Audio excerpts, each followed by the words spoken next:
Donc aujourd'hui, on va continuer les algorithmes du NLP ou bien Natural Language Processing, traitement automatique du langage.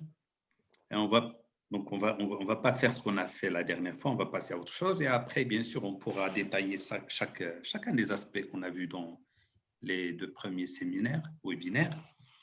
Donc aujourd'hui, on va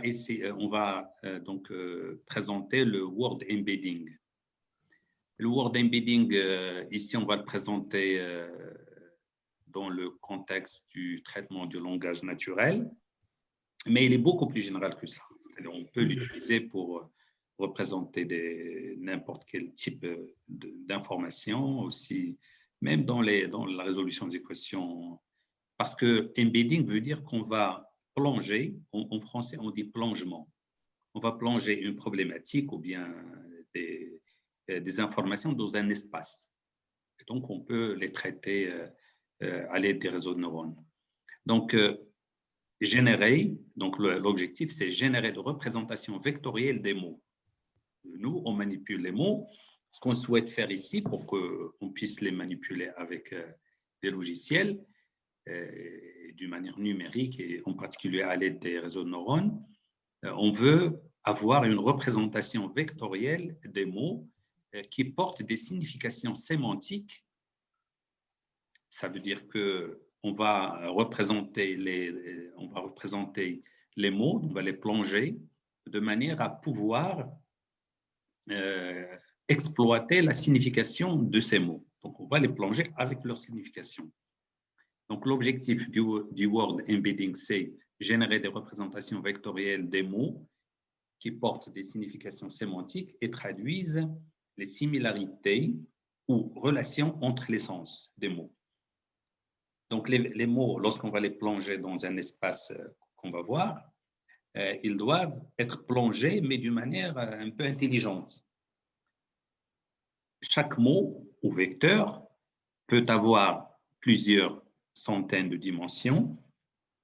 Pour avoir une représentation beaucoup plus riche, on va donc plonger les mots, mais avec des dimensions, par exemple 300, avec des vecteurs de R à la puissance 300 composantes pour chaque vecteur, donc pour chaque mot, de représentation vectorielle, donc mathématique, qui est en même temps cohérente avec la sémantique. Et parmi les objectifs aussi, permettre des opérations arithmétiques cohérentes avec la sémantique et des règles de la langue. C'est-à-dire, je peux écrire manger plus pluriel et il me dit mange avec ENT, ou bien manger avec adjectif, il change la forme, ou bien en anglais, il y aura entre walk et walk-in, c'est un peu comme speak et speak-in. D'accord? Donc, il y aura des similarités, nous allons voir ça donc, après. Comment on va y arriver? Il y a une méthode donc simple, c'est représenter les mots contenus dans un texte par des mots que les machines savent interpréter. Ça, c'est l'objectif. L'approche la plus simple, c'est le one-hot encoding. Le one-hot encoding veut dire que je prends un corpus comme ceci. Donc, on considère que corpus et Marrakech est connu par sa place Jemaa el-Fna et son climat chaud et sec. Le numérique est en train de transformer le monde. Ça, c'est juste pour illustrer. Mais vous pouvez imaginer qu'au lieu de ces 2 phrases, vous avez tout le Wikipédia, ou bien tout le contenu du web, ou bien tout ce que les gens écrivent dans les moteurs de recherche pour Google. D'accord? Ça veut dire qu'on aura des milliards de mots. Mais là, pour expliciter les choses, on va supposer que notre corpus, c'est ça. Donc, je rappelle que les modèles ou le travail que nous sommes en train de faire, il se base sur des corpus. Corpus veut dire sur des corpora. Donc, la dernière fois, j'ai dit des corpora. Donc, des corpus, c'est pas correct, mais bon, on s'en fiche. Donc, corpus veut dire, comme j'ai dit, du texte, comme Wikipédia, donc du texte numérisé, préparé, pré-traité, pour qu'il soit exploité à des fins de modélisation des langues. Donc, chaque mot du corpus est représenté par un vecteur de longueur V. V, c'est quoi? C'est le vocabulaire. Par exemple, ici, le vocabulaire, c'est quoi? Ce sont tous les mots qui sont là. Mais bien sûr, quand ils se répètent, je ne les répète pas dans le vocabulaire. Par exemple, Marrakech est, le est, il est là, mais dans le vocabulaire, on va le mettre une seule fois. Donc, le vocabulaire, c'est l'ensemble des mots uniques du corpus. Voilà, donc ça, c'est le vocabulaire. Et qu'est-ce qu'on fait? On représente les mots. Par exemple, j'écris V égale à ça, donc Marrakech est connu, etc. Et je représente Marrakech par 1, 0, 0, 0, 0. Donc, un vecteur 1, parce que Marrakech est le premier mot de l'ensemble vocabulaire de V. Donc, je mets 1 et je mets des zéros après. Et le verbe être, donc et, c'est 0, 1, 0, 0, 0, etc. Donc, je vais représenter les mots par des vecteurs. Ça s'appelle le one-hot encoding, de manière à ce que j'ai des vecteurs avec la dimension C, 19 dans ce cas. Mais quand je travaille avec Wikipédia ou avec tout ce qu'a produit Shakespeare, V, ça peut être 10 000 ou peut-être plus. Mais en même temps, V, dans ce que j'ai présenté, V, ça représente aussi le nombre. Donc, V, c'est à la fois égal à 19, pour simplifier, pour ne pas introduire beaucoup de notation, et V, c'est aussi le nombre, les mots, l'ensemble des mots. Donc, le one-hot encoding, c'est, pour notre exemple, Marrakech, c'est 1, 0, 0, 0, 0. Donc, j'ai 19, donc j'aurai 18 0 et 1 au début. Et puis, c'est A, 0, 1, etc., connu 0, 0, etc., jusqu'à monde 0, 0, 1 à la fin. Si je représente les mots de cette manière, il y a beaucoup de problèmes. Le premier problème est que on est dans R à la puissance V, et V, comme j'ai dit, peut être très grand, par exemple V égale à 10 000. Donc, l'espace va être d'une dimension très, très, très grande, donc difficile à traiter, à manipuler. Et puis, autre inconvénient, il n'y a aucune relation entre les mots. Et tous les mots sont orthogonaux les uns par rapport à l'autre, donc vous voyez. Et puis, j'ai beaucoup de zéros, c'est-à-dire je n'exploite pas. J'utilise R à la puissance V, mais j'exploite à chaque fois une seule composante. C'est un peu dommage. Et les mots sont indépendants les uns des autres. Par exemple, connu, Marrakech et Jemaa el-Fna, vous voyez, ils sont de norme 1 et puis ils sont orthogonaux l'un par rapport à l'autre. Ici, j'ai mis une représentation dans RD, mais bien sûr, ici, c'est R19 que je ne peux pas représenter, mais l'idée est la même. Donc, il n'y a pas de rapprochement. Normalement, ce qu'on souhaite avoir, c'est, par exemple, Jemaa el-Fna et Marrakech doivent être proches l'un de l'autre et non pas à la même distance de connu. Donc, comment on peut résoudre ces problèmes? Donc, ici, j'explique un petit peu ce que je viens de dire, que d'une part, il y a c'est une représentation discrète, donc les points ils sont éparpillés dans RV. Et il ne préserve pas la proximité entre les mots, entre les sens des mots. V est très grand, donc RV va être très grand. Et Google propose un dataset. Quand je dis un dataset, c'est-à-dire un corpus, un ensemble de données, donc un dataset, un vocabulaire de 3 millions de mots. Vous voyez, c'est énorme. Et puis, cette approche privilégie une représentation atomique. Chaque mot est des mots produit un espace donc des sémantiques discret. Or, dans la réalité, les sens ils sont continus. Il suffit de penser aux couleurs. Du noir au blanc, j'ai un dégradé, beaucoup de nuances de niveau de gris et vraiment continu. Donc, je peux encore affiner les couleurs présentées. Comment donc on procède? On utilise des algorithmes qui s'appellent Word2Vec. Word, c'est-à-dire on va prendre les mots, vecteur.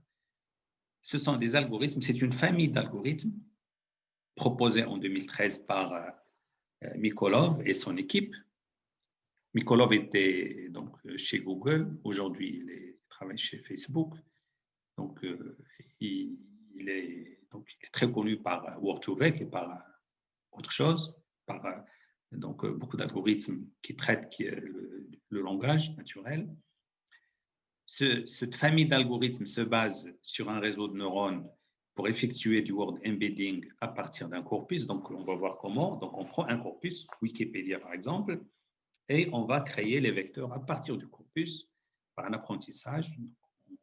On va concevoir, on va créer un réseau de neurones. Et puis, par apprentissage, on va générer des représentations des mots à l'aide de vecteurs. Comment on fait? À chaque fois, on prend un mot central, on note ici WT, et une fenêtre, on dit de taille, par exemple ici de taille 4. La taille pour nous, c'est le rayon, pas le nombre de mots. Donc de taille 4 ou de rayon 4, pour être simple. Donc, on prend 4, mais on peut prendre 5 ou 6 ou 2 ou 1. En général, on prend entre 4 et 12 mots.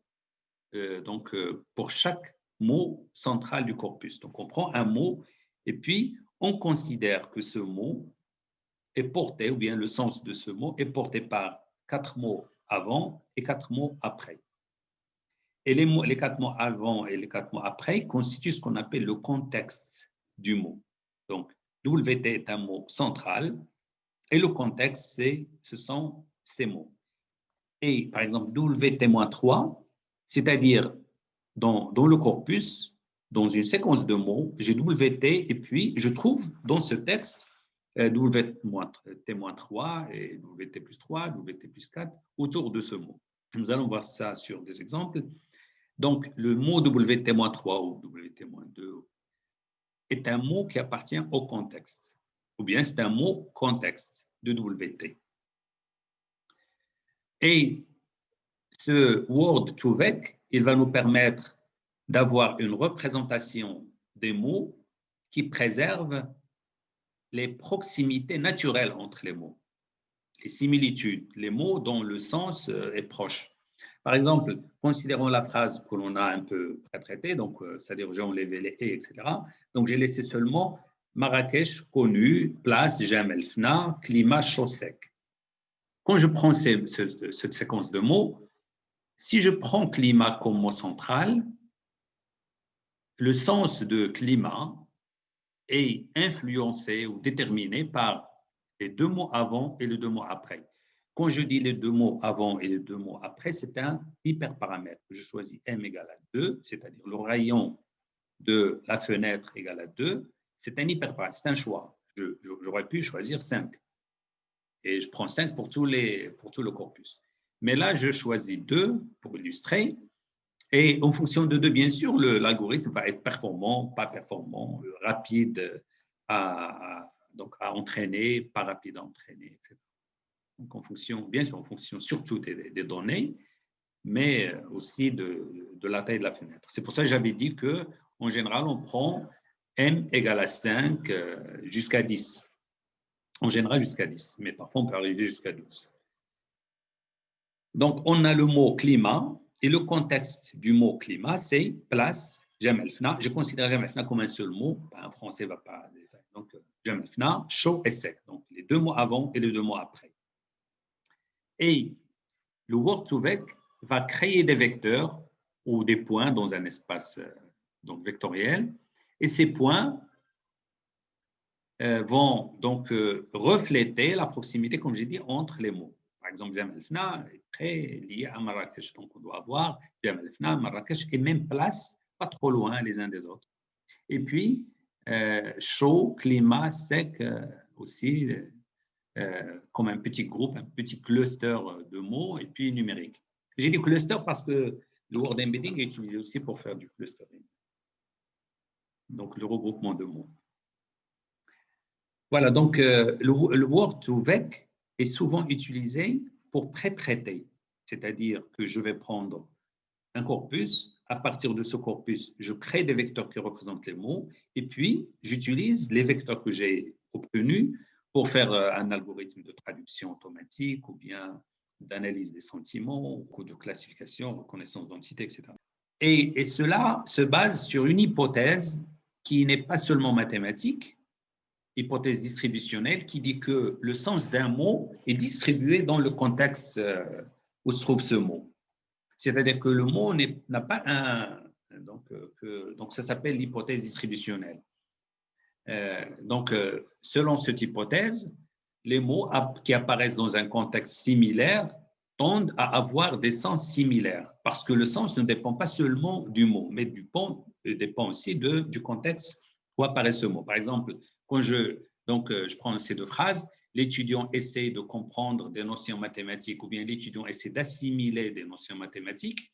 Vous voyez que si je trouve ça dans un corpus, je vais me dire de comprendre ou d'assimiler, ou bien le verbe comprendre, parce que j'aurais donc compris que de c'est ajouté. Donc, comprendre, je prends les verbes comprendre et assimiler, et parce qu'ils se retrouvent dans des contextes similaires, ils ont un sens similaire ou proche. Donc, on utilise cette hypothèse, c'est la base un peu de Word2Vec. On utilise cette hypothèse pour définir la proximité sémantique de deux mots en fonction des contextes communs qu'ils partagent. Ainsi, les mots qui apparaissent dans des contextes similaires auront des vecteurs similaires. Donc, nous allons prendre comme condition de la construction des vecteurs le fait que s'ils se trouvent dans des contextes similaires, ils doivent avoir des vecteurs similaires. Donc, reflétant une grande corrélation de leurs usages. Et le terme corrélation, bien sûr, veut dire que les deux vecteurs doivent être corrélés, donc doivent aller dans le même sens. Leur produit scalaire doit être avoir une valeur positive assez grande. Donc l'angle entre les deux vecteurs va être petit. Et on parle aussi de cosinus similarity, ou bien donc la similarité cosinus entre les deux vecteurs. Voilà, donc pour développer les modèles, nous allons utiliser donc des corpus ou des corpora, Wikipédia, Europarlament, etc. Et puis, il y a aussi des ordinateurs qui permettent de faire les calculs aujourd'hui d'une manière assez rapide. Et bien sûr, on développe les algorithmes. Quand je prends par exemple le verbe assimiler, on doit suivre la conférence pour assimiler des concepts théoriques difficiles. L'étudiant essaie d'assimiler les notions mathématiques. Tous les élèves se doivent d'assimiler le socle commun de compétences, ou bien la ville a pu assimiler les traditions et valeurs des populations qui la composent. Donc, vous voyez ici que le mot assimiler a différents sens. Il n'a pas le même sens, surtout la dernière phrase avec les autres. Le mot assimiler n'est pas… Mais, donc, ce n'est pas très, très différent. Et c'est un peu ça la force de cette hypothèse distributionnelle, c'est que le sens, c'est un petit peu la combinaison de tous ces sens. Et puis, avec le Word2Vec, nous avons beaucoup de choses qui vont magiquement se réaliser. Les mots vont, comme on l'a dit, porter un sens, les vecteurs vont porter donc, un sens. Et puis, ils vont donc contribuer à construire le contexte pour un mot central. Et puis, les vecteurs des mots, les vecteurs que nous allons construire, que nous allons obtenir avec le modèle, va permettre de traduire des analogies entre les mots et puis des constructions logiques ou des règles. Par exemple, le vecteur si je prends le vecteur women moins le vecteur men, ça va être le même que, ici, je me suis trompé, c'est en anglais tante et oncle, et puis reine et roi. Donc, OK, donc les vecteurs, vous voyez, donc nous aurons women moins men, queen moins king, qui vont être presque égaux. Ça veut dire queen moins women plus men, ça va donner roi. Women moins men ou bien tante moins et puis queen moins king, ça signifie dans ce cas la féminité, d'accord? Donc le genre, le sexe. Oui, donc du masculin moins féminin, féminin moins masculin. Donc, ce vecteur traduit donc le genre, le passage d'un genre masculin vers féminin.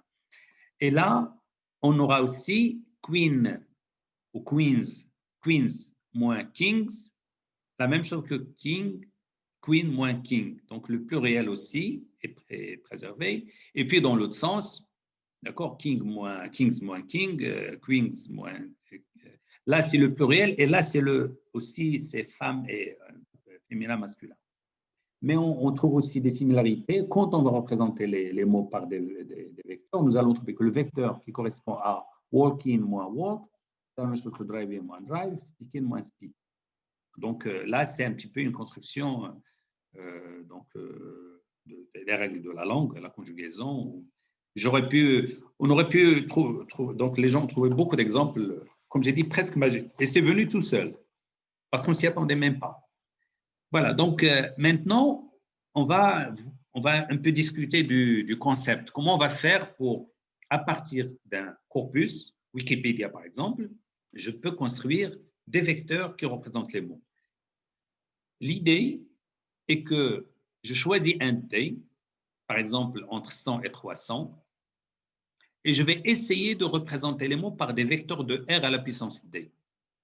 Donc, je vais utiliser la dimension D.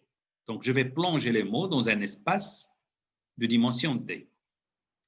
Voilà, donc, et je vais le représenter d'une manière un peu continue, distribuée. Le sens du mot va être distribué. Je ne vais pas avoir un et puis des zéros. Je vais essayer d'avoir, pour le mot par exemple assimilé, des nombres un peu partout. Et autre chose, je vais créer deux espaces. C'est toujours RD, mais dans RD, je vais créer deux ensembles. Je vais créer les ensembles des mots ou bien des sens. J'ai appelé ça espace des sens. Et puis, les mots, je vais les considérer aussi comme des contextes. Et après, on va voir un petit peu pourquoi j'ai illustré ça à l'aide de cette image. Quand je prends le mot assimiler, par exemple, assimiler, soit il est mot central, soit c'est le mot qui est au milieu. Les étudiants sont là pour assimiler le cours de mathématiques. Donc, le assimiler, je peux le considérer comme étant le mot central. Et s'il est considéré comme étant le mot central, et je m'intéresse au sens de ce mot qui est porté par le contexte, par les autres mots, il aura une représentation que j'ai appelée ici une représentation du sens. Donc, c'est une projection dans l'espace des sens. Mais le même mot assimilé, il peut être utilisé comme contexte d'un autre mot. Par exemple, quand je dis les étudiants sont là pour assimiler le cours de mathématiques, donc si je prends les étudiants sont là, par exemple, pour assimiler, le mot assimiler devient un mot contexte. Et la représentation du mot assimiler, mais comme mot contexte, donc dans l'espace des contextes, va être différente de la représentation de ce mot dans l'espace des sens. Donc, je vais avoir deux représentations du mot assimilé. Et dans Word2Vec, on va représenter ce mot, on va le projeter d'une manière linéaire, c'est-à-dire on va juste prendre la projection. On va le multiplier par une phrase, par une matrice. Donc, on va multiplier. Donc, au départ, on va représenter tous les mots par le one-hot encoding. Donc, 001, 0, etc. Donc, je prends tout le dictionnaire, tous les mots du vocabulaire, je construis les vecteurs, 1, 0, 0 pour le premier mot, 0, 1, 0, 0 pour le deuxième mot du vocabulaire, ainsi de suite. Et puis, je vais les projeter en créant une matrice. Donc, je prends cette matrice et je multiplie ce vecteur par cette matrice, ou bien transposer cette matrice. Donc, WTS, WS transposé multiplié par W, pour ce mot W, va me donner un V indice W, donc une représentation vectorielle du mot W. Et puis, je vais avoir une autre matrice, WC. WC transposé fois W va me donner UW. UW, c'est la représentation du mot W dans l'espace des contextes. Rapidement, mais on ne va pas beaucoup détailler ça, c'est comme si vous prenez un espace vectoriel quelconque et puis vous prenez sa projection comme espace vectoriel, donc dans lui-même, et puis sa projection comme application linéaire, ou forme linéaire, ou ce que vous voulez. Donc, le dual. Donc là, c'est un petit peu la même chose, et peut-être mais pas la semaine prochaine, pas la semaine d'après, on pourra étudier un peu ces relations, ces projections et ces relations avec l'analyse convexe ou les projections, beaucoup des choses qui sont reliées à ce concept. Donc, pour le moment, nous avons une projection d'un mot dans l'espace d'essence. Toujours, on est dans RD, donc l'espace d'essence, c'est un sous-ensemble de RD. Et l'espace, je l'ai appelé espace, ça ne veut pas dire que c'est un espace vectoriel, bon, c'est l'ensemble.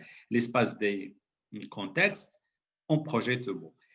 Ce qu'on a ici, c'est que, j'ai dit que ce n'est pas forcément un espace vectoriel, parce qu'il ne faut pas oublier que l'ensemble de tous les mots est un mot fixe, limité, d'accord. Bien sûr, ça peut évoluer, mais c'est un nombre fini. Toutes les langues ont aujourd'hui un nombre fini de mots, donc on ne peut pas parler d'espace vectoriel. Il y a quand même quelque chose d'intéressant, c'est que quand je projette un mot dans l'espace d'essence, donc j'ai eu, par exemple, V assimilé. V assimilé, c'est le V indice assimilé. Si j'avais noté ça W, j'aurais mis V indice W.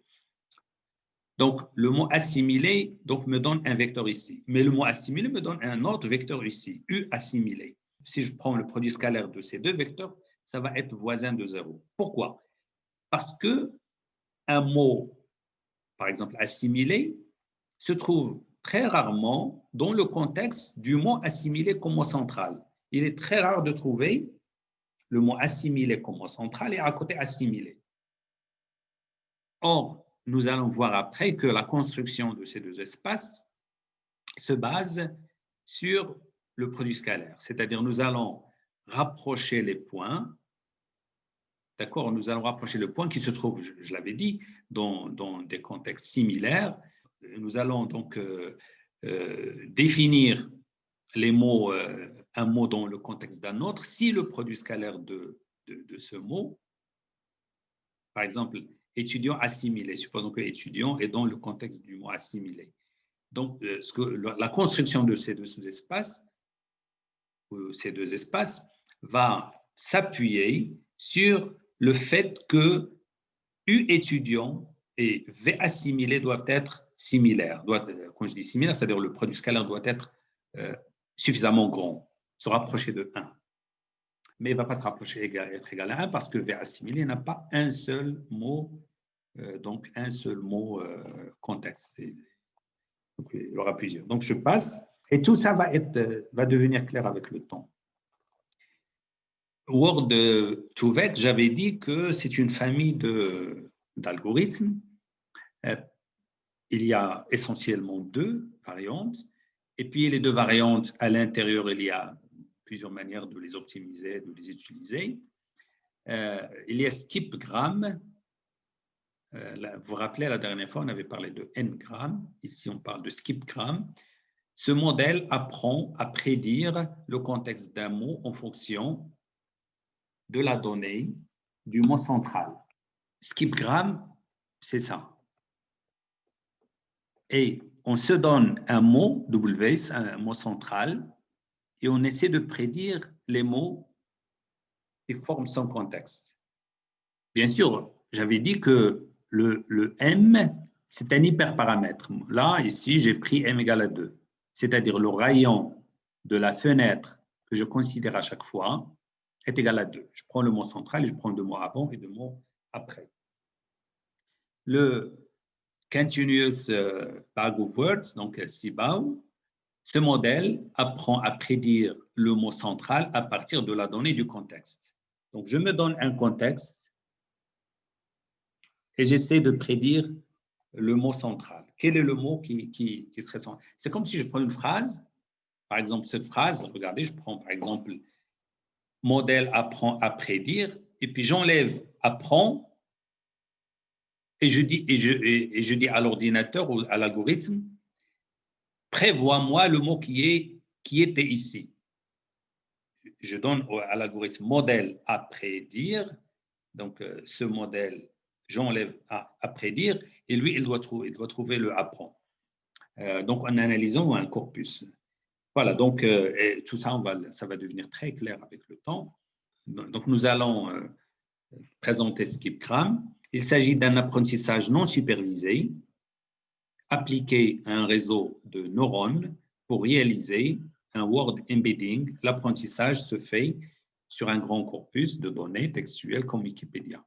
Nous allons voir que les méthodes Word2Vec, ce sont des méthodes qui utilisent des architectures de réseaux de neurones très simples, mais utilisent beaucoup de données. Donc, au lieu d'utiliser peu de données avec des réseaux complexes, on va utiliser des réseaux simples, des architectures très simples, mais on va utiliser beaucoup de données et on va compenser un peu la simplicité du réseau de neurones par la taille du corpus et ça va nous donner de bons résultats. Donc ici, je ne l'ai pas corrigé, donc ici on utilise comme mot central Marrakech. Donc, Marrakech, c'est un mot central. Regardez dans cette phrase. Marrakech connu, plage Jam El Fna, climat chaud sec. Bien sûr, là, je n'ai pas détaillé, mais on peut mettre ici un caractère de début de phrase et puis ici un caractère de fin de séquence. Et, donc, et ça va devenir un peu plus riche. Mais ces détails, on ne s'y intéresse pas aujourd'hui, puisqu'on présente l'algorithme. Après, on va voir comment le perfectionner. Donc ici, Marrakech, moi, j'ai décidé de prendre m égale à 2, donc un mot avant et un mot après, pour rendre l'algorithme simple à présenter. Donc, Marrakech connu, je n'ai pas un mot avant, mais on peut toujours imaginer qu'on a S est connu comme contexte. Donc, ici, connu et le contexte. Donc, le contexte du mot Marrakech, c'est connu. Comme j'ai dit, on peut utiliser aussi ce symbole de début de phrase. La deuxième phrase, Marrakech connu, place Jam El Fna, climat chaud, sec. Je prends le deuxième. Donc, je vais balayer tout le corpus. Wikipédia, je ne sais pas combien de millions de mots il y a dedans. On va donc parcourir tout le Wikipédia. C'est ça le corpus d'entraînement. Ou bien 80% de Wikipédia pour garder le reste pour les tests et la validation. Donc, Marrakech, donc connu, et puis Marrakech place, Jam El Fna, donc connu, c'est le mot central, Marrakech et place forment le contexte, etc. etc. Donc, Marrakech connu, place Jam El Fna, climat chaud, sec, chaud est le mot central, et puis climat sec forme le contexte, et ainsi de suite. Donc, si je considère, donc on va travailler sur ce corpus, regardez, considérons que c'est ça Wikipédia. Considérons le corpus d'entraînement C-Train. Supposons que ça, c'est la partie de Wikipédia qui va nous servir à entraîner notre algorithme. Donc, Marrakech, connu, place Jam El Fna, etc., conférence, climat. J'ai enlevé les et, les deux, etc. Donc, j'ai gardé les mots pour un peu simplifier et pour avoir des choses intéressantes. Donc, veille, le vocabulaire, c'est quoi? C'est Marrakech, voilà, connu, place, Jam El Fna, tourisme, climat, chaud, conférence. Je ne mets pas climat parce que je l'ai déjà mis. Donc, ça, c'est le vocabulaire jusqu'à la fin. Donc, le vocabulaire est de taille inférieure aux mots qui sont dans le C-Train. C-Train, c'est quoi? C'est le corpus d'entraînement. Et puis, je fais une représentation de ces mots à l'aide du One Hot Encoding. Donc, Marrakech, c'est 1, 0, 0, 0. Connu, c'est 0, 1, etc. 0, jusqu'à favorise, 0, 0, 1 à la fin. Donc, ici, j'ai déjà une sorte de plongement du vocabulaire, donc de la langue, parce que je suppose que ce vocabulaire représente la langue, ici la langue française, et donc dans un espace R à la puissance, ici combien j'ai 12, donc R à la puissance 12. Donc, on a utilisé donc, one hot encoding. On considère le mot climat, par exemple. Le mot climat, il est où? Il est là, le mot climat.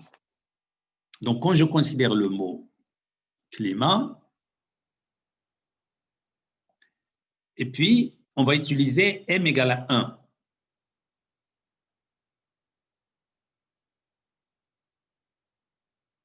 Pour le word2vec, pour l'algorithme word2vec. Donc, quels sont les contextes du mot climat? Donc, je parcours le corpus, je trouve climat ici. Donc, tourisme et chaud forment le contexte du climat. Après climat ici, donc conférence et palais, donc il est là, conférence et palais, et ainsi de suite. Donc, climat, jardin, congrès, et puis Marrakech, chaud, donc le mot climat. Vous voyez, le mot climat, il est… Entre parenthèses, ce que nous faisons maintenant, en travaillant sur le langage, est valable pour les images, mais il est valable aussi pour d'autres problématiques. Je l'ai dit au début, mais je le répète. C'est-à-dire ces idées du word embedding ou bien un peu du encoding, etc. Donc, ce sont des choses qui sont utiles dans des problématiques qui n'ont rien à voir avec le langage. Donc, c'est intéressant de comprendre ce qu'on fait ici. Ça se reproduit partout, souvent, très souvent. Et puis, regardez, on prend juste un corpus et il n'y a pas d'apprentissage. C'est un apprentissage qui n'est pas supervisé, excusez-moi. Il y a un apprentissage, mais qui n'est pas supervisé. Alors que les gens croient qu'à chaque fois, il faut qu'il y ait un apprentissage supervisé. Et pourtant, on va obtenir des choses très intéressantes. Donc, nous disposons ainsi d'un corpus de mots et puis de leur contexte. Parce que quand je prends Wikipédia, je peux avoir le contexte de tous les mots de Wikipédia. Et donc, Word2Vec, qu'est-ce qu'il va faire? Il va exploiter ce corpus, et en particulier les contextes pour chaque mot, à l'aide d'un réseau de neurones que nous allons proposer pour prédire le contexte. Il va prendre un mot et essayer de prédire le contexte. Donc, voilà, c'est le réseau de neurones que nous allons utiliser. Et vous voyez déjà que c'est un réseau de neurones facile, simple. Pourquoi simple? Parce qu'on n'a pas beaucoup de couches cachées. Nous avons une couche d'entrée, une couche de sortie, et puis une seule couche cachée. Le principe, c'est quoi? C'est que dans la phase d'apprentissage, on va prendre tout, donc je prends climat par exemple, mais je prends tous les mots du corpus. Et je dis à l'ordinateur, tu vas prédire tourisme. C'est comme si je lui donne une image et je lui dis, tu dois prédire chat, image, chien, etc. Là, je lui donne le mot central et je lui dis, vous devez prédire tourisme. Pourquoi? Parce que tourisme appartient au contexte de climat. Et puis, chaud. Pourquoi? Parce que chaud est dans le contexte du climat. Et puis, je passe à un autre mot. Et je refais la même chose.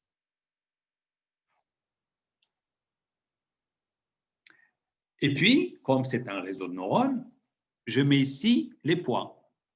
Donc, WS, elle est là. Elle va me permettre de passer de la couche d'entrée à la couche cachée. Et puis, WC, je vais l'utiliser, la même WC, je vais l'utiliser pour obtenir tourisme et puis pour obtenir chaud. D'accord? Donc, le réseau de neurones, je peux le voir comme ça. Juste cette partie. Donc, j'enlève cette partie et je prends seulement climat et tourisme. Et donc, j'ai ici une matrice de poids, WS, et ici une matrice WC. L'entrée, c'est climat, et la sortie, c'est tourisme. Donc, je prends à chaque fois une paire qui est composée d'un mot W et du contexte.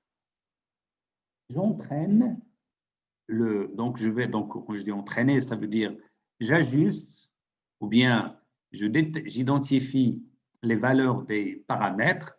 Les paramètres, ce sont les éléments de la matrice WS, de manière à ce que le réseau de neurones, quand il prend en entrée W, il me donne en sortie C. Donc, même si la représentation ici montre deux mots, dans la logique, dans l'architecture des réseaux de neurones, je peux considérer que j'ai ici deux réseaux de neurones. Donc, un premier climat tourisme et un deuxième climat chaud. Donc, on va aller plus loin dans l'exemple. Donc, nous avons climat.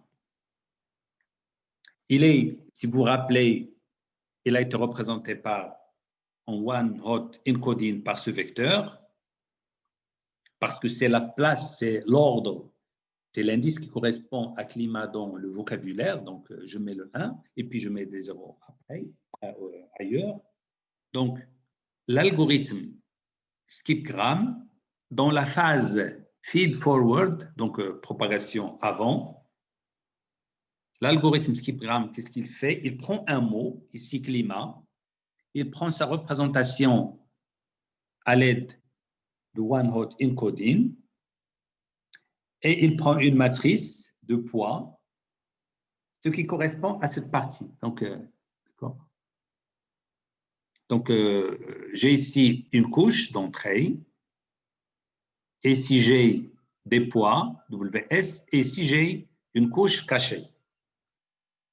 Donc, mathématiquement, on a le le VW qui est là.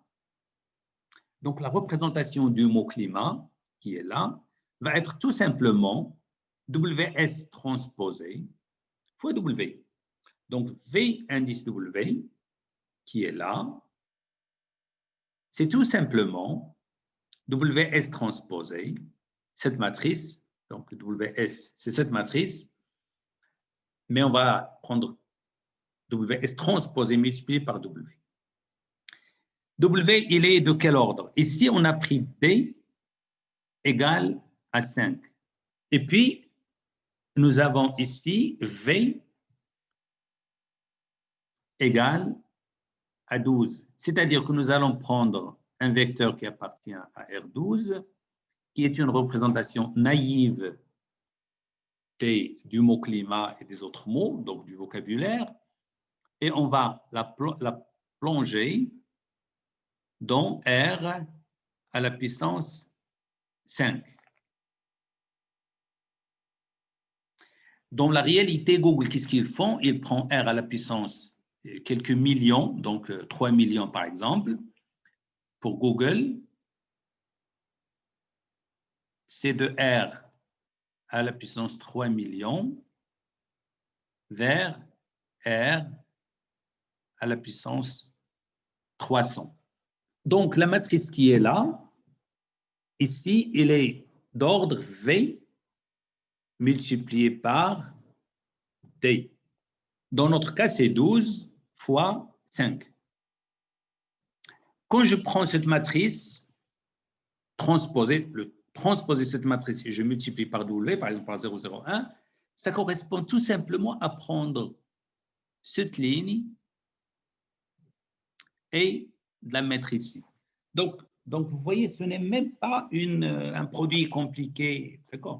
Je prends un mot qui est codé en one-hot encoding. Je sais qu'il a 0 partout sauf 1 qui correspond à l'indice de son ordre dans le vocabulaire. Et je prends la ligne de WS qui correspond à cet indice. Et c'est ça le WS transposé multiplié par W. D'accord? Donc, finalement, ce n'est pas un produit, ça ne coûte rien. Ça coûte rien. Donc, voilà. Donc, et autre chose, ça veut dire que cette ligne, c'est la représentation que nous allons utiliser pour représenter donc, le mot dans l'espace RD, dans l'espace R à la puissance 5, dans notre cas. D'accord. Mais pour que je puisse utiliser un réseau de neurones, j'ai besoin de quoi? Donc, vous vous rappelez, donc, dans le réseau de neurones, qu'est-ce qu'on a? Parfois, on a, regarde, dans un réseau de neurones supervisé, je lui donne une image, par exemple, un chien. Je ne sais pas dessiner les chiens, mais accepter que ça, c'est un chien. Ça n'a pas l'air d'être un chien, mais voilà. Et je lui donne une image dans la phase d'apprentissage et je lui donne aussi chien. Et puis une autre image, chat. Donc, dans la phase d'apprentissage, je lui donne l'image d'un chien et je lui dis ça, c'est un chien. Bien sûr, chien pour moi, c'est par exemple 1, 2. Et puis, je lui donne chat, etc. Donc, je lui donne des milliers, des millions d'images avec des labels. Et après, donc, il finit par apprendre. Là, c'est un peu la même chose. Je lui donne des mots centraux et W, c'est la représentation de ce mot central dans le One Hot Embedding. Et ça, ce sont les poids du réseau. Bien, voilà, ce sont les poids, d'accord, qui me permettent de passer de la couche d'entrée vers la couche cachée.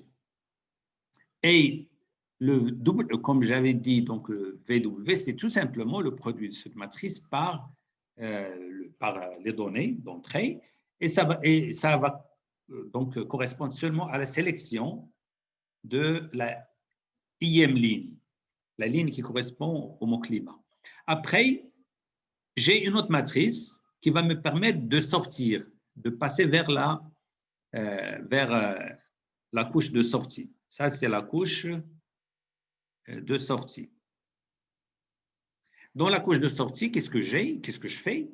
Tout d'abord, je prends WC fois VW, donc WC, cette matrice, fois VW, fois V indice W. C'est normal, donc je prends la matrice. Ça, c'est aussi les poids, donc ça aussi, ce sont les poids. Au début, les poids, je vais les initialiser d'une manière, disons, aléatoire. Et après, dans la phase d'apprentissage, donc, ces poids vont être ajustés. Voilà, donc je prends cette matrice, je multiplie WC fois W, ce VW, excusez-moi, VW, et ça va me donner un vecteur, bien sûr, qui appartient, on est là dans le RV. Parce que cette matrice, elle est aussi V fois D. Donc, quand je multiplie par un vecteur de dimension D, donc R dans RD, ça me donne quelque chose dans RV. Donc, ça me donne un vecteur. Mais moi, qu'est-ce que je veux obtenir? Je veux obtenir une distribution de probabilité. Les nombres comme ça ne m'intéressent pas beaucoup. J'ai besoin d'avoir des probabilités. Donc, qu'est-ce que je fais? Je mets la softmax. J'applique la softmax à ce vecteur, chaque terme de ce vecteur. Et la softmax, c'est quoi? La softmax, je prends, pour chacun de ces mots, je prends l'exponentielle. Donc, l'exponentielle de chaque terme. Chaque terme, je prends son exponentielle. Et puis, je prends la somme des exponentielles. Donc, je prends ici l'exponentielle d'une ligne. Par exemple, cette ligne, je l'appelle donc U, disons, on va l'appeler U tourisme. Et je vais vous expliquer pourquoi. Et la deuxième, c'est U, ou bien U1, U2, U3, U4, donc U5, U6, U7. Ce nombre, le moins 0,1. Comment je l'obtiens? Parce que j'avais dit que, vous le voyez ici, VWC fois VW, donc cette matrice multipliée par ce vecteur me donne ce vecteur, me donne celui-là, ce vecteur. Ça veut dire que chaque ligne, chaque composante est une ligne multipliée par celui-là. Donc moins 0,1, c'est ce qui est en vert multiplié par VW. Donc, je prends ce vecteur et après, qu'est-ce que je fais? Je prends l'exponentielle de ce nombre et je le divise par la somme de l'exponentielle de tous les nombres, de tous les termes de ce vecteur. Pourquoi? Pour obtenir un vecteur comme ça, qui est une distribution de probabilité. Pourquoi c'est une distribution de probabilité? Parce que si je fais la somme c'est une donc, distribution de probabilité, parce que si je fais la somme, je trouve 1 et les nombres sont positifs, ils sont compris entre 0 et 1, et donc on va l'utiliser comme probabilité. Ça correspond à quoi cette probabilité? J'ai V éléments, donc je mets ici tout le vocabulaire. Donc, je considère que la première sortie, le premier élément, 0036, correspond à la probabilité que le mot, donc ici, le premier mot en sortie, c'est Marrakech. Et donc, c'est une classification, en fin de compte. La deuxième valeur correspond à la probabilité que le deuxième mot soit connu. La troisième probabilité correspond au troisième mot, place, etc. Donc, donc, la probabilité de trouver le mot palais, sachant qu'on a en contexte du mot climat, sachant que le mot climat est choisi aléatoirement, est égale à 0,125. Et donc, j'applique le même raisonnement à donc la probabilité de trouver tourisme, sachant qu'on a climat, est égale à 0,036, elle est là. La probabilité de trouver chaud, sachant qu'on a climat, est 0, chaud c'est quoi? C'est 0,405. En particulier, vous voyez que tourisme, elle est égale à 0. Donc, la probabilité de trouver tourisme dans le contexte du mot climat est égale à 0,036. Ce qui est un peu petit, d'accord? Considérons notre vocabulaire qui n'est pas grand, alors que j'ai conférence 0,1 et palais 0,1, et puis même jardin 0,07, j'ai là 0,03. Donc, dans le bac propagation, dans l'ajustement des paramètres, on va essayer d'adapter donc les poids qui sont là et qui sont là, de manière à ce que cette probabilité soit plus élevée. Si je considère que climat est très lié au mot tourisme, parce que supposons qu'on le retrouve souvent dans le corpus, donc ça veut dire qu'il est lié au mot climat et donc il doit avoir ici une probabilité plus élevée. Donc, la probabilité ici, la probabilité de trouver un mot dans le contexte de climat doit être élevée si on trouve souvent climat, ce mot. C'est-à-dire si je trouve souvent ce mot, le mot ici, dans le contexte du mot central, climat. L'essentiel, c'est que, voilà, nous avons un réseau de neurones. Nous avons une entrée, W, c'est un vecteur one-hot encoding. Nous avons ici des poids, la première couche qui va nous donner la couche cachée. Et puis, je multiplie encore par une autre matrice pour obtenir un vecteur. Je prends ce dernier vecteur, je lui applique la softmax parce que je suis dans le contexte d'une classification. Et normalement, vous devez considérer seulement ce réseau comme ça, que j'ai entouré. Et puis, bien sûr, on passe au suivant. Ça, c'est par exemple, c'est une image de chien, et là, c'est ça le chien, le mot chien, un peu dans ce qu'on est habitué à faire. Donc, ça, c'est le mot chien, ou bien… D'accord, donc, et on va passer par une phase d'apprentissage, et dans cette phase d'apprentissage, qu'est-ce qui va arriver? Ce qui va arriver, c'est que les paramètres qui sont là vont être ajustés pour prédire le mot contexte à partir du mot central. Finalement, ça veut dire quoi? Pour lier le mot climat au mot tourisme. Et comment ça va être lié? Ça va être lié en maximisant la probabilité de trouver le mot tourisme. Par exemple, ici, j'ai 0,036. L'algorithme va essayer de maximiser cette probabilité parce qu'elle correspond au mot tourisme. Et quand il va maximiser cette probabilité, bien sûr, ça va être aux dépens des autres. Donc, il va maximiser celle-là, il va maximiser celle-là, il va maximiser pour tous les mots qui se trouvent un peu dans le contexte du mot climat. D'accord? Donc, on va voir. Et quand je dis maximiser, ça veut dire que le produit scalaire entre le mot,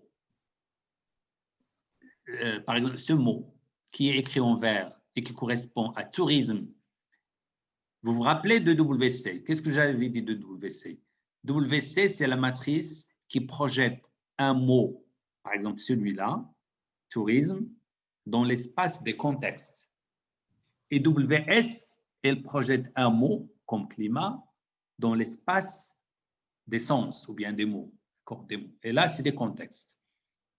Et qu'est-ce qui arrive, qu'est-ce qui se passe? Pour avoir une probabilité élevée, il faut avoir ce nombre élevé parce que la probabilité exponentielle de UC transposé UCC, c'est-à-dire, regardez, ça c'est U1, U2, etc. jusqu'à U12 dans notre cas, U12. Et là, c'est V1, la première ligne, c'est V1, V2 jusqu'à V12. Et on avait dit d'ailleurs que quand je prends W égale à 0,01, ça, c'est juste une sélection du IM, la IM ligne. Donc, ça veut dire donc maximiser la probabilité de tourisme dans le contexte du climat veut dire que je maximise le produit. Regardez, j'ai mis beaucoup de... Mais je maximise ça. C'est-à-dire le vecteur U, tourisme, c'est-à-dire la représentation du mot tourisme dans l'espace des contextes, le produit scalaire avec U, V climat, va devoir être grand. Donc, je vais essayer de maximiser ce produit. Donc, je maximise la similarité entre tourisme comme contexte et climat comme vecteur. Voilà, donc j'explique un petit peu ça ici. Donc, W transposé, c'est V1, V2, V. Donc, regardez, ici, j'ai dit V1, cette première ligne, V2, la deuxième ligne, V3, V4. Si je prends le transposé, je trouve... c'est juste pour simplifier l'écriture, pour ne pas l'écrire en une colonne. J'ai mis... L'essentiel, c'est que WS, c'est les VI. WC, ce sont les UI. Donc, la matrice qui permet de coder les contextes, donc les mots contextes, c'est WC. Donc, les paramètres de ce réseau de neurones, ce sont U1, V1, V2 jusqu'à U1, U2, V, d'accord? Donc, c'est ça, tous les paramètres. Ce sont les paramètres que nous devons ajuster. Pourquoi? Pour maximiser la probabilité de trouver les mots qui sont réellement dans le contexte avec des probabilités élevées. Voilà, donc, bien sûr, il y a beaucoup de notations. Je peux noter V climat ou bien V6. Pourquoi? Parce que ça correspond à climat et ça se trouve à donc, sixième ligne. Climat, c'est quoi? Climat, c'est 0, 0, 0 jusqu'à 1 à la sixième. Et puis 0, 0 jusqu'à 12. Ça, c'est U1. J'ai déjà dit ça. Ça, c'est U12. Ça, bien sûr, c'est V1, etc. Donc, le produit scalaire U chaud transposé fois V climat caractérise la similarité entre les vecteurs U chaud et V climat. Globalement, plus il est positif et grand, plus cela signifie que cosinus de U chaud, il ne faut pas mettre ici transposé, V climat est proche de 1. Les deux vecteurs sont un petit peu collinéaires et dans le même sens, donc proche de 1. Donc, le cosinus est proche de 1, et donc que les vecteurs vont dans le même sens. Le modèle va être entraîné pour maximiser le produit de scalaire de UC transposé VW lorsque le mot C apparaît dans le corpus à côté du mot W, dans le contexte du mot W. C'est ça l'apprentissage. Et nous allons voir un petit peu comment. Donc, dans la phase d'apprentissage, qu'est-ce qu'on va faire? Je prends cette phrase. Place, jamais, el fna, tourisme, climat chaud. Donc, on va prendre jamais el fna. Quel est son contexte? Place et tourisme. Nous allons prendre jamais el fna dans l'entrée. Et puis, nous allons donc faire tout ce qu'on a fait ici avec climat, mais on le fait maintenant avec jamais el fna. Et j'obtiens à la fin une matrice de probabilité, un vecteur qui constitue une distribution de probabilité. Et si la probabilité de place ou la probabilité de tourisme ne sont pas grandes, je modifie, j'ajuste les paramètres. Donc, le paramètre veut dire WC et WS, de manière à maximiser Donc, on va voir comment on fait la rétropropagation. Je calcule exponentielle UC transposé VW, donc je calcule ça, qui me donne la probabilité du softmax et j'essaye de maximiser cette probabilité pour place et Jamel Fna. D'une manière générale, je prends WT, donc voilà, et puis je prends tourisme, je prends climat, je fais la même chose, et je prends chaud, etc. Et je prends jusqu'à parcourir Wikipédia, par exemple. Donc, pour ajuster les paramètres, nous avons un réseau de neurones. Comme j'ai dit, bien sûr, on va prendre les contextes, mais il faut toujours, à chaque fois, considérer le réseau de neurones formé par une seule paire, une entrée et une sortie. Donc, qu'est-ce que WS et WC doivent vérifier pour qu'ils soient les bons paramètres pour notre modèle? Ils doivent maximiser la vraisemblance. Ça veut dire quoi la vraisemblance? C'est-à-dire les couples WC dans le corpus,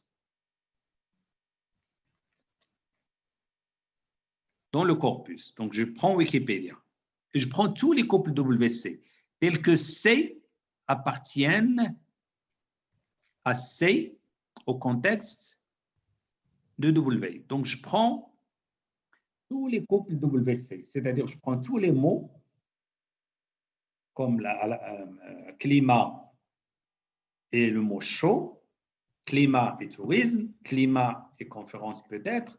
D'accord, je prends tous les. Donc, vous vous rappelez, ici, je reviens rapidement, on avait même donné regardez ici. On a pris tous les mots qui se trouvent dans le contexte de climat. Et puis, je change. Je prends tourisme, tous les mots qui se trouvent dans le contexte de tourisme. Et puis, je prends jardin, tous les mots qui se trouvent dans. Donc, jardin, et puis le mot qui est dans son contexte. Jardin, l'autre mot, etc. Donc, je prends tous les mots qui se trouvent, donc, toutes les paires WC avec C appartient au contexte de W et qui existe dans Wikipédia ou dans le corpus d'entraînement. Qu'est-ce que la vraisemblance? La vraisemblance est que le produit, pour tous les mots de Wikipédia, du corpus d'entraînement, de quoi? Du produit, pour tous les mots qui sont dans le contexte de ce W, de la probabilité de C étant donné W, c'est-à-dire la probabilité de trouver C dans le contexte de W, en utilisant les paramètres θ, parce que θ, c'est WS et WC, il est initialisé au départ et puis il est ajusté au fur et à mesure. Donc, il faut maximiser cette vraisemblance. Elle doit être maximale pour le corpus que nous avons entre les mains, c'est-à-dire pour les paires WC telles que C appartiennent au contexte, appartient au contexte de W. Donc, c'est ça. C'est donc ce maximum de vraisemblance, on l'utilise partout dans les réseaux de neurones. Donc, à chaque fois qu'on essaie d'ajuster les paramètres, en général, on passe par le maximum de vraisemblance. Donc, C de W étant le contexte du mot W et θ les paramètres du modèle. Cela donne aussi, il suffit de passer à la log vraisemblance, donc d'appliquer le log. Voilà, log de tout ça, ça transforme les produits ensemble. Et nous allons avoir donc W appartenant à C-train, donc la somme de W appartenant à C-train, C appartenant au contexte de W, de log P de CW, probabilité de CW, étant donné les paramètres θ. Donc, C étant donné W avec les paramètres θ. Donc, on cherche à minimiser J. Donc, on va prendre ça comme fonction de perte. Pourquoi? Parce qu'on va minimiser. Au lieu de maximiser la log vraisemblance, on va minimiser donc une fonction objective et une fonction objective de perte. Et donc, on a mis le moins ici. Et puis, nous avons divisé par 1 sur la taille du corpus d'entraînement pour que Le produit ne dépend pas de la taille, parce que la probabilité, parce qu'il y a un produit de probabilité, si je ne divise pas par la taille de cette range, ça veut dire que ce n'est pas normalisé. D'accord?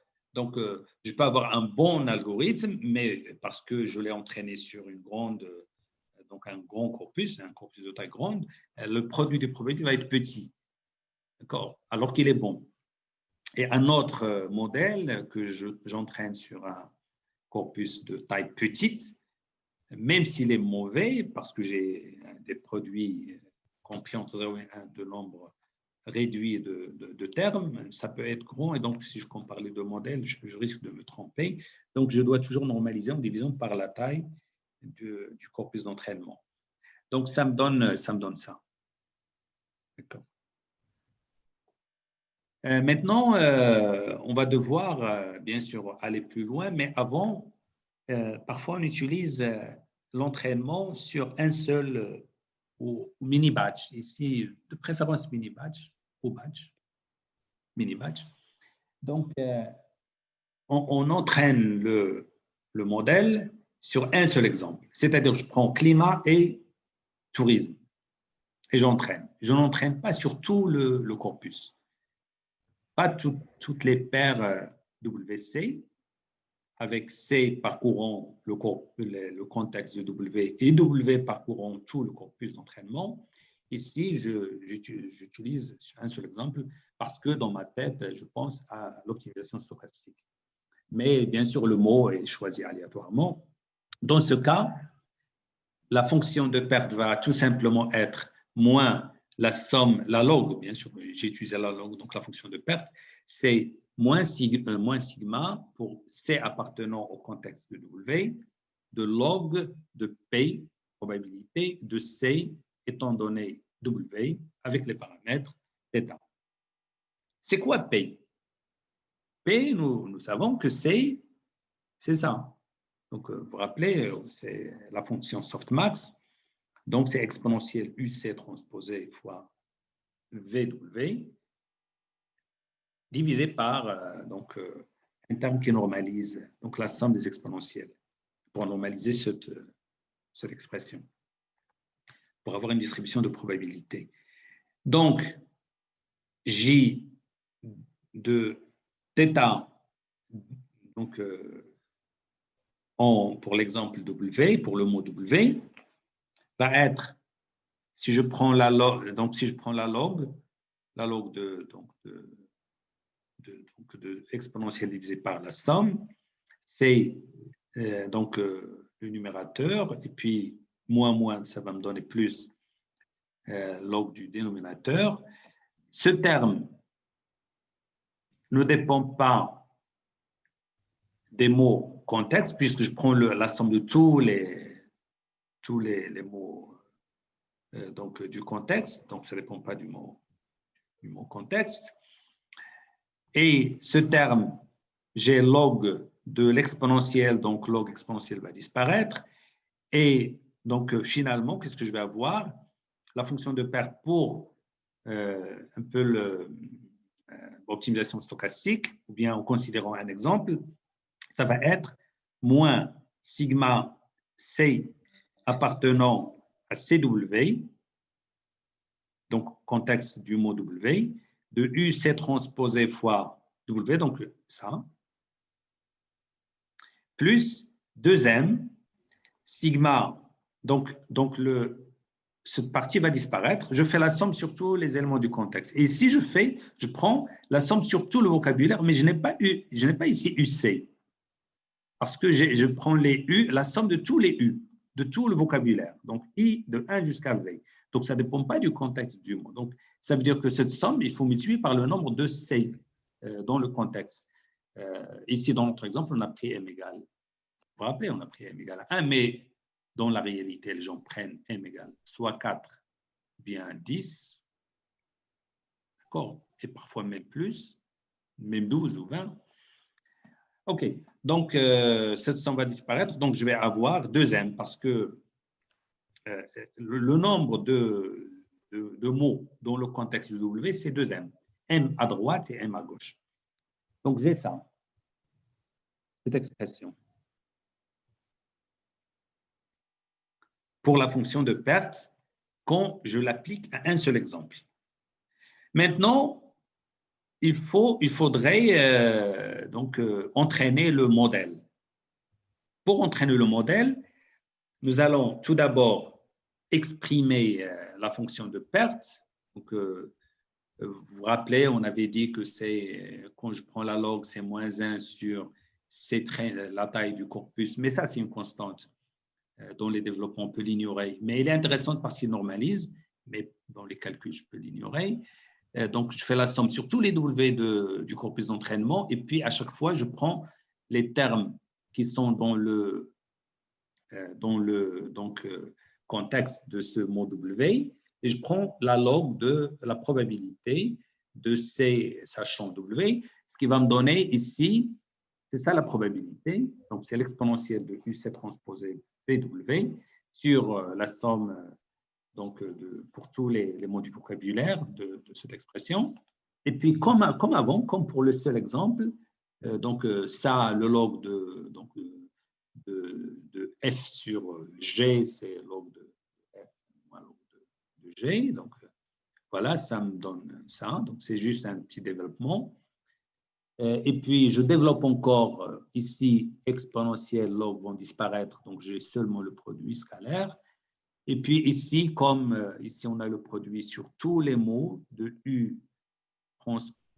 transposé, ça veut dire qu'il n'y a pas ici le UC, donc ça ne dépend pas du mot C dans le contexte de W. Donc, je prends 2M sur c'est 2M et j'enlève ce sigma.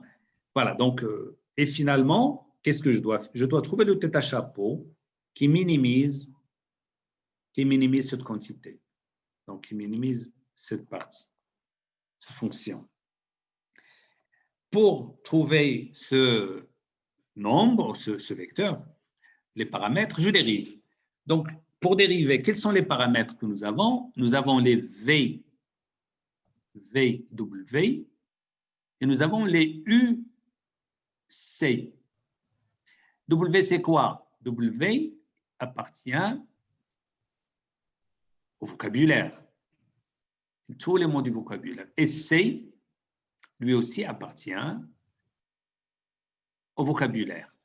Mais quand je vais faire un entraînement, bien sûr, je prends les W qui appartiennent à V, mais je prends leur occurrence. C'est comme les images de chat et de chien. Je ne prends pas une seule image de chat et je dis non, je prends toutes les images de chat et toutes les images de chien. Donc là aussi, c'est la même chose. Donc pour entraîner le modèle, je dois le dériver par rapport à VW et puis je le dérive par rapport à UC. C'est-à-dire, je reviens un peu en arrière, je le dérive par rapport à ces lignes et puis je le dérive par rapport à ces lignes. Et comme ça, je l'ai dérivé par rapport à tous les éléments, toutes les composantes de WS et de WC qui constituent les paramètres du modèle. Mais quand je dérive, bien sûr, je fais entrer la dérivée parce que la dérivée d'une somme, c'est la somme des dérivées, c'est évident. Et puis, voilà, quand on a un produit scalaire, je dérive par VW, c'est nul, sauf lorsque W' est égal à W. Dans ce cas, ça disparaît et j'ai seulement UC. Et la dernière, donc j'ai une dérivée, voilà, il est ce qu'elle est. Il est intéressante, mais peut-être une autre fois, on va. Et puis, je dérive par rapport à UC, et puis c'est tout. Et qu'est-ce qui se passe? Je fais la correction, mais ça, je préfère le détailler la prochaine fois. L'essentiel, c'est qu'on fait exactement ce qui se passe, ce qu'on fait dans un réseau de neurones, mais c'est du self-learning en quelque sorte. C'est-à-dire, on lui donne Wikipédia, qu'est-ce qu'il fait? Il va parcourir tous les mots de Wikipédia. À chaque fois, il prend un mot et le contexte du mot et il essaie de prédire le mot, le contexte, un mot du contexte à partir du mot central. Et il ajuste et vraiment, après, ça devient un peu magique. Nous avons des mots qui sont représentés par des vecteurs. vecteurs et je peux faire des opérations sur ces vecteurs. D'ailleurs, c'est ce qui s'utilise aujourd'hui dans Google quand je traduis ou bien dans l'analyse des sentiments, etc. Donc, voilà, je vous remercie. Vous avez des questions. Voilà, merci, c'est Jawad.